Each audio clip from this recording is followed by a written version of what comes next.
Welcome back to my channel. I want to speak on a topic when there are individuals that talk about you and you are baffled as to why, but when you speak to them, they definitely don't show any signs of what others are telling you, but you do believe that the others have no reason to make this up. So now you know that it could be a boss, it could be a sibling, it could be a lover, it could be anyone.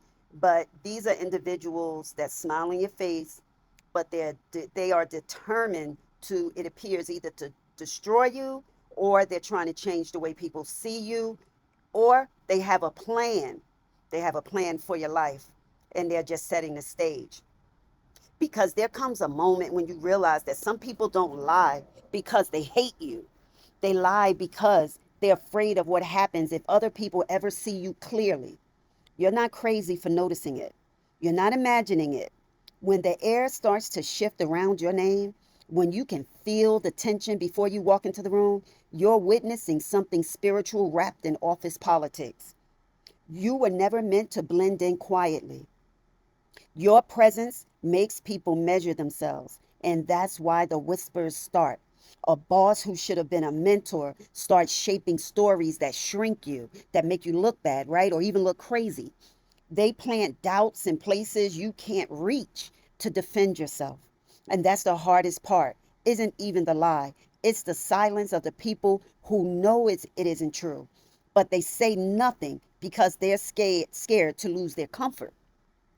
I want you to hear this carefully. When lies start walking with your name on their tongue, don't chase them. Truth has stamina. Lies need help to survive. Every time you respond with calm instead of chaos, every time you show up and perform with excellence while they gossip, you're rewriting your rebuttal without saying a word. The universe, God, and every honest soul nearby will eventually connect the dots. They call you difficult because you have boundaries. They call you arrogant because you're confident. They call you unreliable because you refuse to play small. Those are not flaws, they are distortions used by people to see your light bending toward leadership. You don't owe them your peace to prove your innocence. What's happening isn't punishment, it's purge. You're being separated from a structure that couldn't handle your integrity. When people lie about you, it's because your truth exposes the cracks in their power. Keep your head down, but your spirit high. Take notes quietly, precisely. Document dates, conversations, projects, but not out of paranoia, but from wisdom. Because when the day of accountability comes, you won't need revenge, you'll have a record. Understand this: manipulation hides best in authority. Some people climb into leadership, not to lift others, but to control the narrative. They feel safest when everyone around them doubts themselves. Your clarity threatens that system. So they create confusion around you, but confusion can't outlast consistency. Keep doing your work. Let your results speak louder than the rumors. Let your calm unsettle their chaos. Even the ones who believe the lie will feel a subtle conviction when your character doesn't break. And I know it's lonely. I've been there. I know it hurts when you hear things you've never said being repeated as if they're gospel. But don't become what they say just to prove them wrong. Keep your heart clean. You don't need to corrupt your spirit to protect your name. The truth will live. You live will always outlive the story they tell.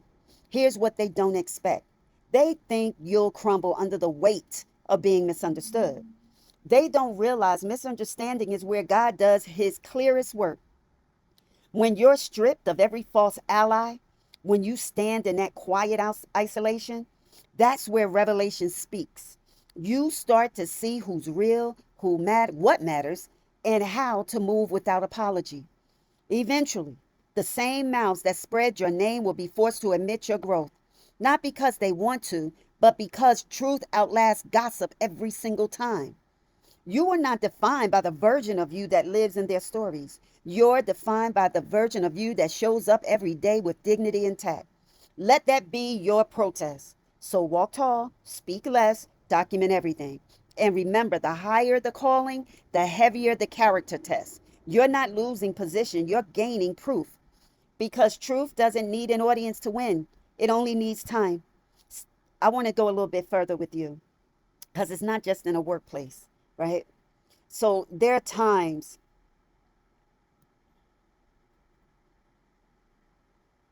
that people lie on you to destroy you, right?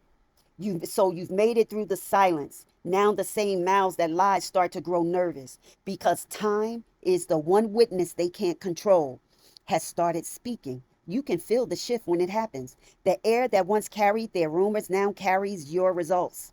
That's how truth returns. Slow, quiet, then suddenly undeniable.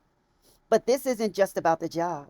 The same energy that moves a jealous boss to whisper can live in a friend who never celebrated you, in a family member who loves you publicly but competes with you privately, or in a circle that praises you when you're struggling and withdraws when you start shining.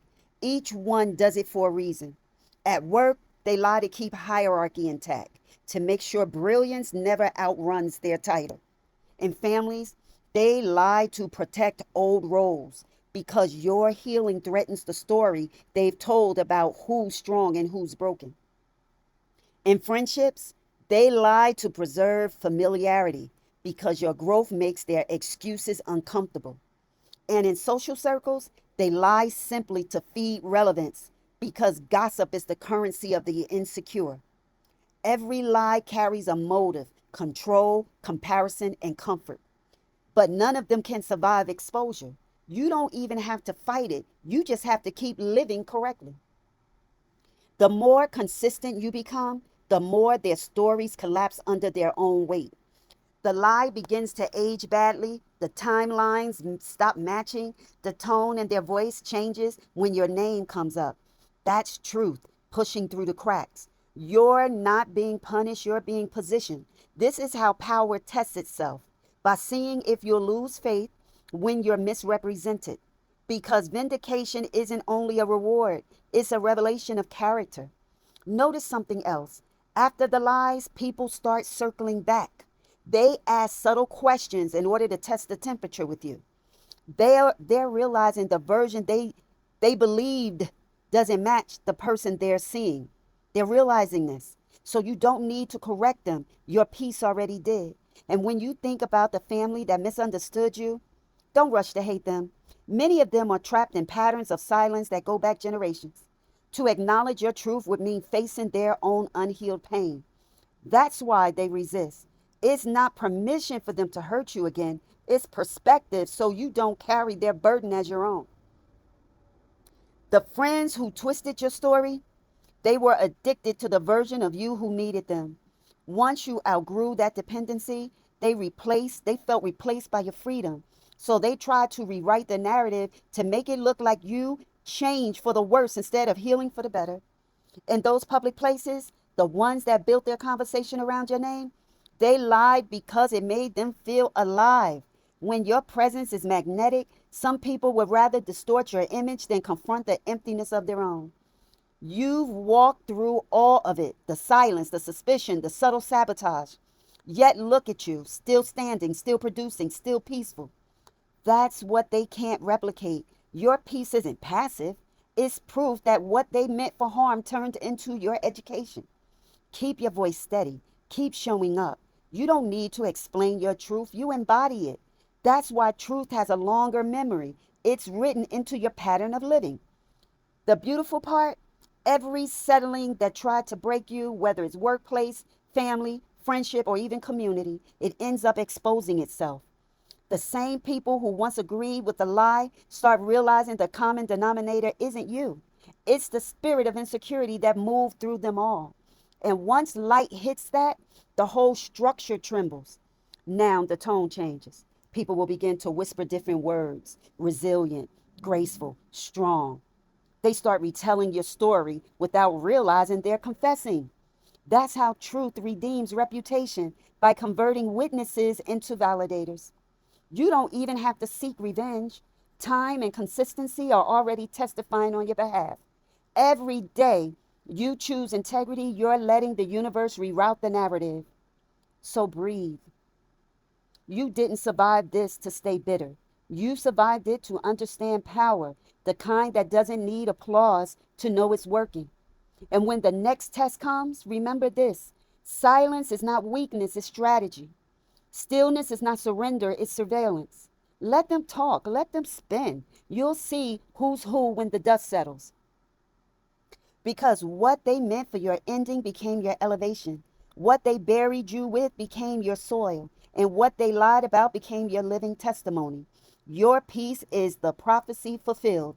Stay covered, stay conscious, and stay undefeated. See you on the next one. Bye bye.